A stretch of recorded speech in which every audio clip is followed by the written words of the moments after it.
Hola, ¿cómo están? Bienvenidos a una nueva misión de Quimiayudas. En el día de hoy vamos a hablar sobre cómo funcionan las celdas galvánicas o voltaicas. Entonces, vamos a comenzar.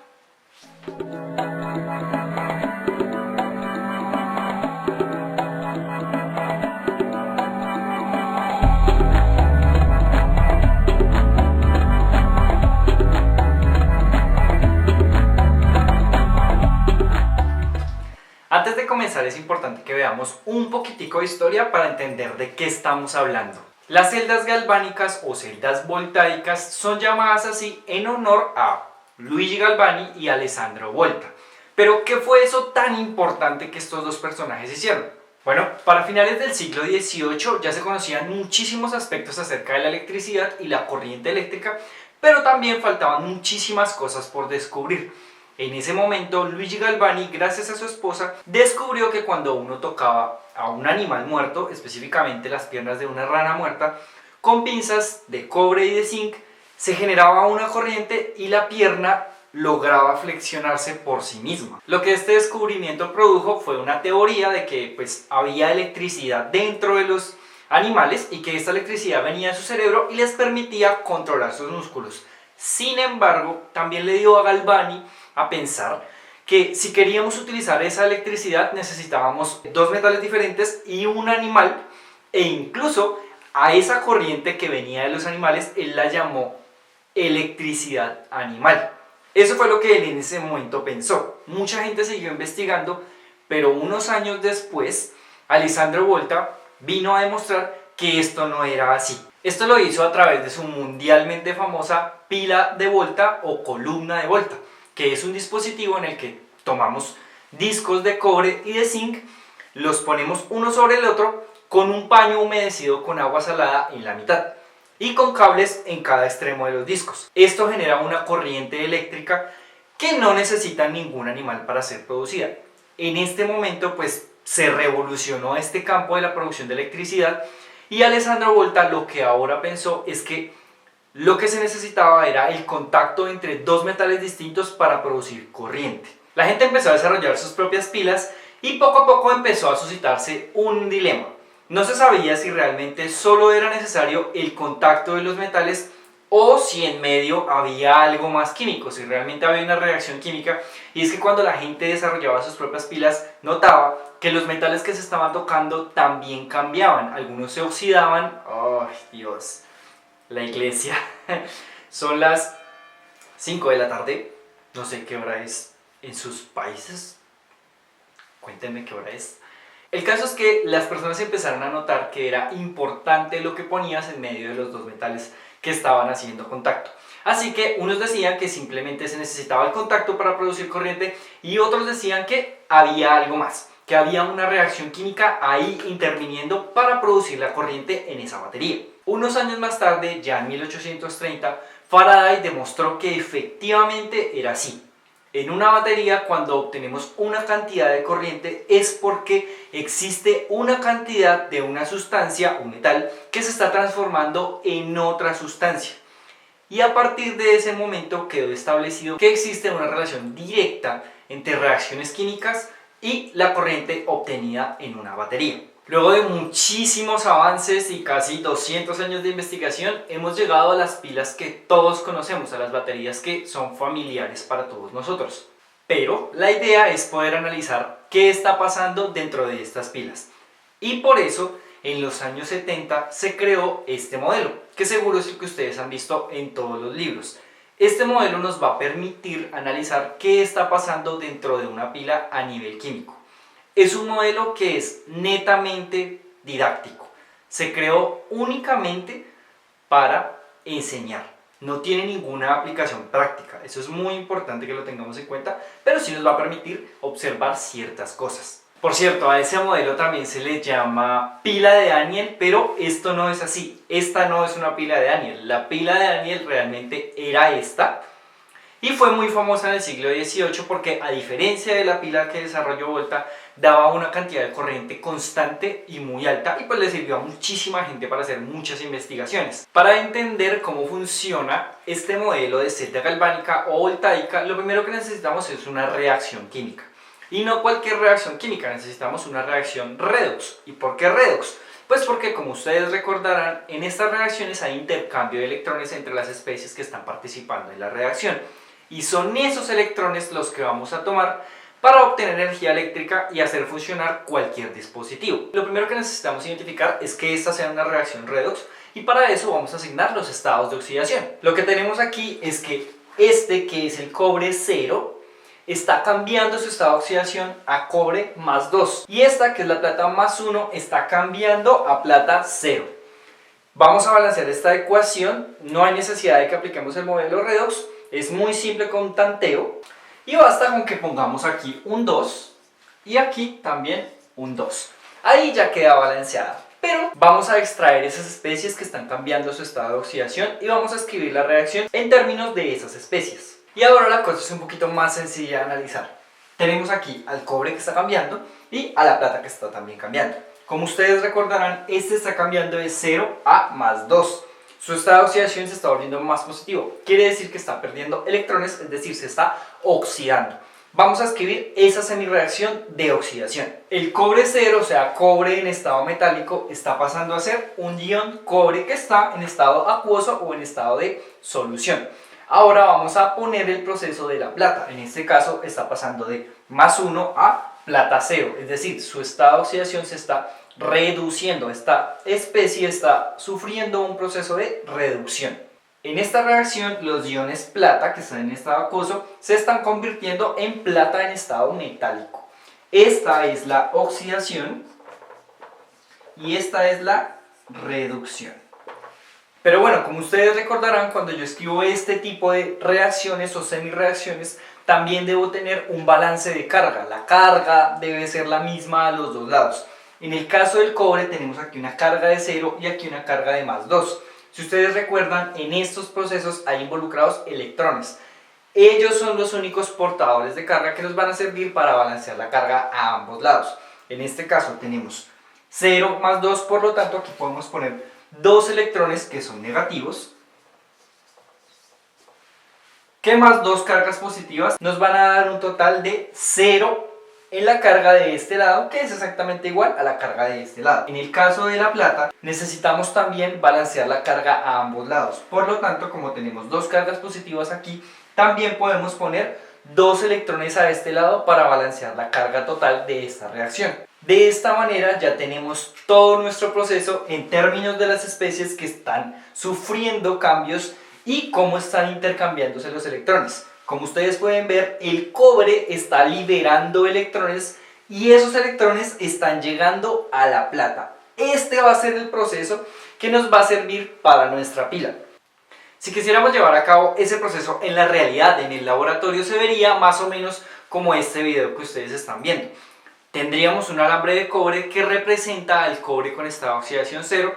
Lo introducimos en una solución que tiene nitrato de plata disuelto. Va a ser nuestra fuente de iones plata más 1, y a medida que el proceso va evolucionando, lo que vemos es que la solución empieza a tornarse azul y en la superficie de nuestro alambre de cobre empiezan a crecer unas cristales o unas agujas de plata, que por cierto se ven muy bonitas, y al final vamos a tener una solución azul muy intensa y también una capa de plata muy grande. ¿Qué está pasando en ese frasco? Bueno, lo vamos a analizar con esta representación artística fiel al video que estaban viendo.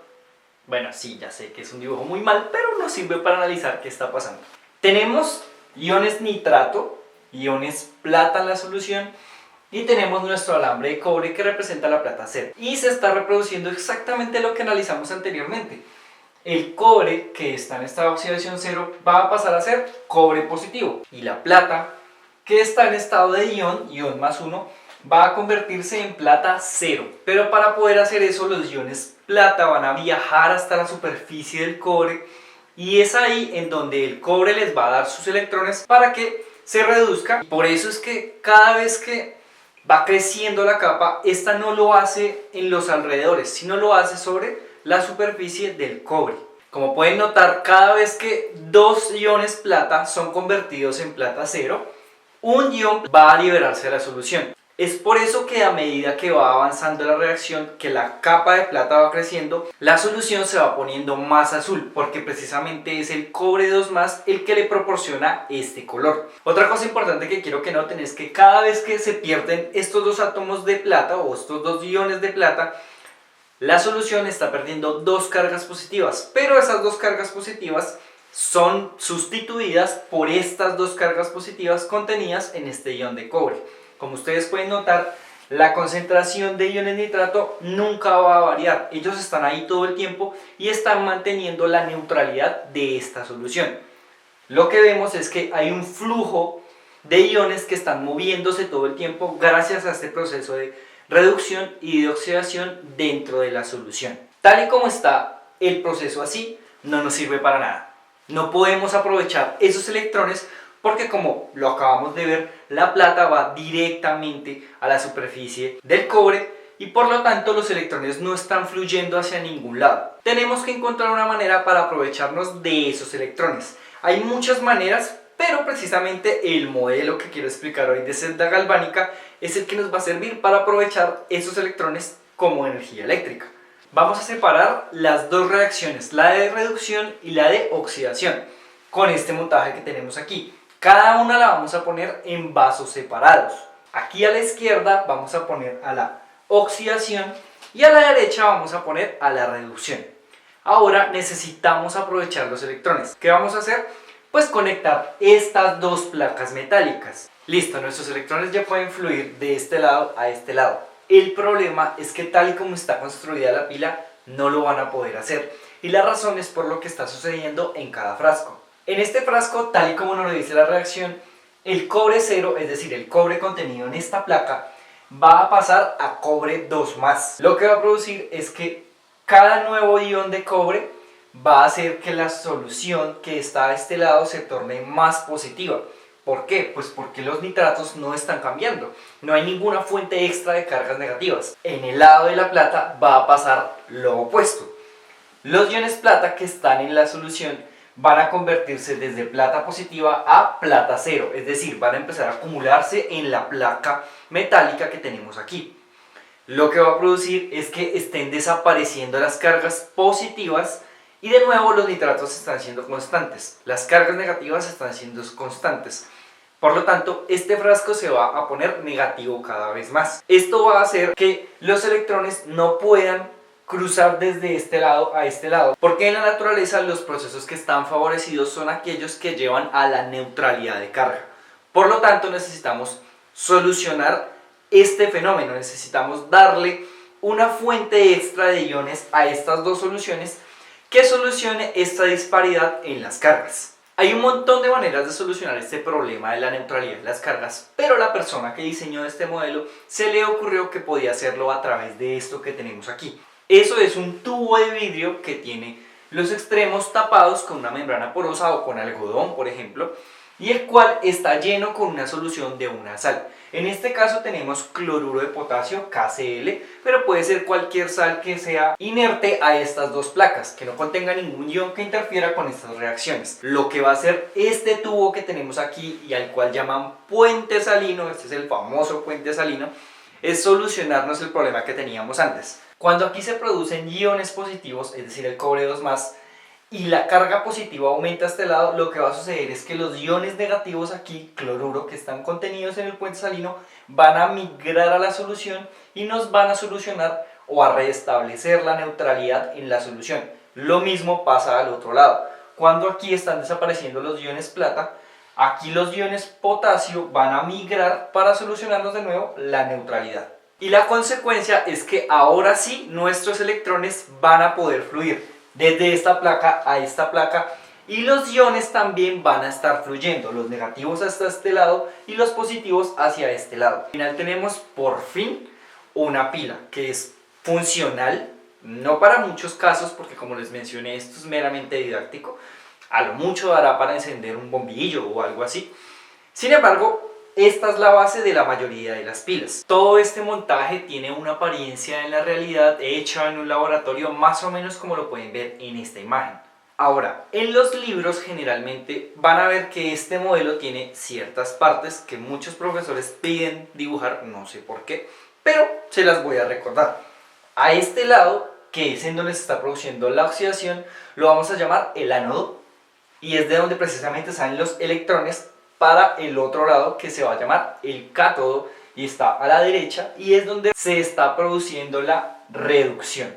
Para que se acuerden, pueden memorizar algo que es muy sencillo y nos puede recordar, y es que a este lado están todas las vocales, si ustedes lo notan, y a este lado están todas las consonantes. Es una buena manera de memorizarlo. Otra cosa que podemos analizar es hacia dónde va la corriente en esta pila. Recuerden, y eso es un poco más de física, que la corriente siempre va contraria a los electrones. Los electrones están fluyendo hacia allá, quiere decir que la corriente está fluyendo hacia este lado. Es decir, la corriente irá hacia donde estén fluyendo las cargas positivas, en este lado, y dentro de las soluciones lo hará hacia este lado. Bien, finalmente existe una manera reducida de escribir todo este montaje que tenemos aquí, y que sí que es muy útil para cualquier pila, porque no necesariamente pertenece a este modelo, y es la escritura abreviada de celdas galvánicas. Lo que vamos a hacer es que vamos a escribir todas las especies que están participando, o que más bien están sufriendo la reacción de reducción y oxidación. Vamos a empezar primero con el cobre 0.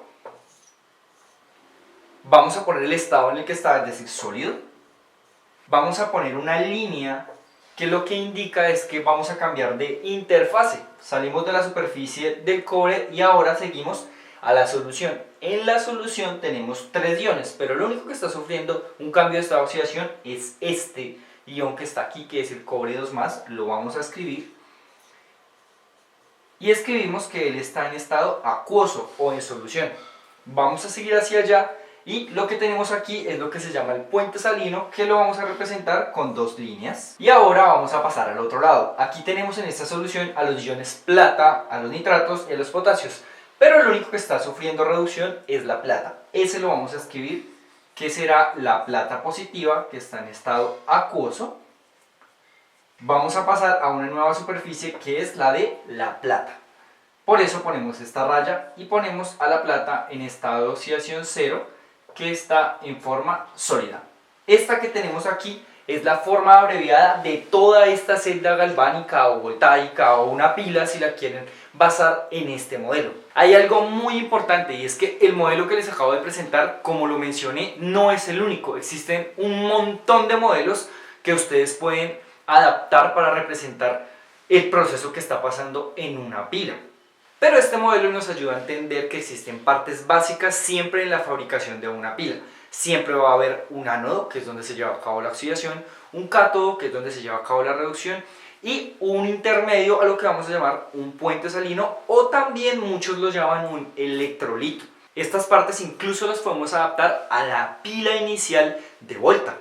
En la pila de Volta lo que él tenía era discos de cobre y de zinc que estaban separados por paños humedecidos con agua salada. Si adaptamos el modelo de cátodo, ánodo y puente salino, lo que vemos es que el cobre actuaba como el cátodo, porque es donde ahora se lleva a cabo la reducción, contrario a lo que habíamos visto para la otra pila.